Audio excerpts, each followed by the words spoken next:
Namo Namaha. Today's Subhashitam goes like this. Prithivyam Trini Ratnani Jalam Annam Subhashitam Moodhaihi Phashana Khandeshu Ratnasanya Pradiyate. So the Subhashitam says that there are three gems in this world, Prithivyam Trini Ratnani. What are those three gems? Jalam, water, Annam, food, Subhashitam. Good words, good, kind, compassionate, sweet words, Subhashitam. Whereas the foolish people consider the gems such as emeralds, rubies, they are mere stones. Why consider them to be the gems? Moodaihi Pashana Khandeshu Ratnasangya Pradiyate. For them, these real the stone, they are just stones. But the foolish people consider them to be the gems. They are not the real gems. The real gems are water, food, and Subhashitam. So, beautiful story. Once Vishnu and Indra are having a discussion. They're talking. And Indra is very animatedly describing something to Vishnu, but Vishnu is thinking of something else. He's not paying attention to what Indra is saying. His thoughts are somewhere else. So Indra realizes this and he asks, "Are you listening to me? You seem to be somewhere else." So then Vishnu says, "Yes, actually, the sage Uttanka is remembering me.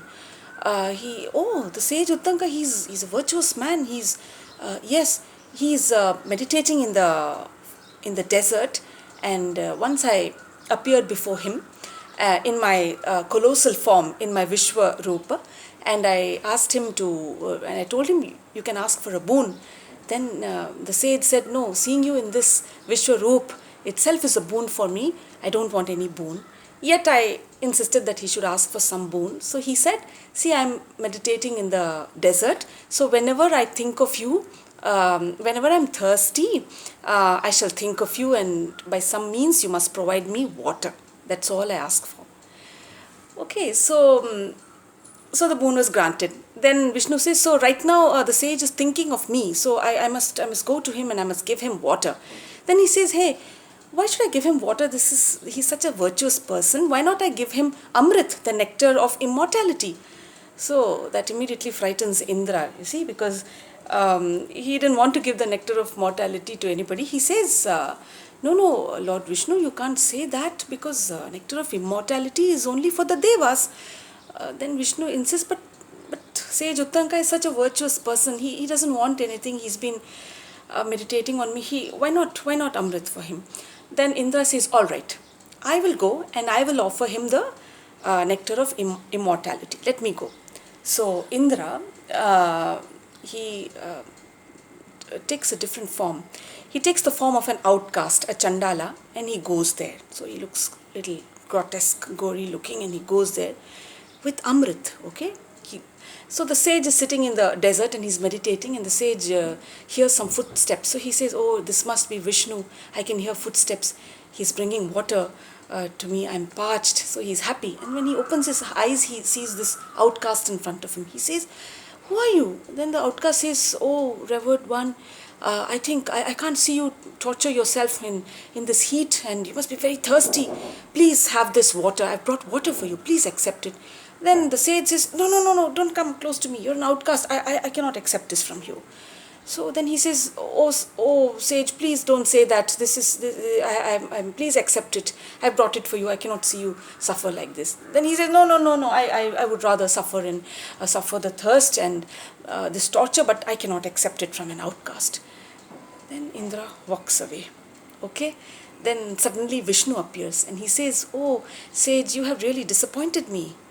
Did you know it was none other than Indra, and he was not carrying water. He was carrying the nectar of immortality. And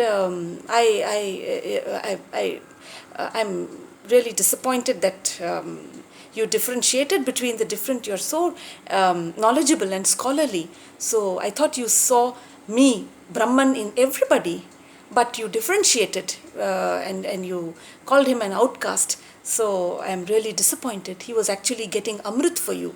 but you lost the opportunity in this life. Then the sage falls at his feet and he says, I beg you to forgive me. I did not realize my mind was clouded suddenly, so please forgive me. But please don't take away the boon from me. Please give me water whenever I need it. So Vishnu says, no, don't worry. The boon still stays. You will still have water. Whenever you feel thirsty, the clouds will rise up and they will shower rain and provide you water and quench your thirst. So the clouds, even today, they pour down as rain on the deserts, and those clouds are named after him. They are called the Uttanka clouds. So water and annam also is one of the gems. In fact, in the Upanishads, it is said that Brahman resides in Anna, resides in food. That is why we believe that food should not be wasted. So, Prithivyam Trini Ratnani, the real three gems are Annam, Jalam, Annam, and Subhashitam. Sweet words, kind words. Satyavachanam. Namo Namaha.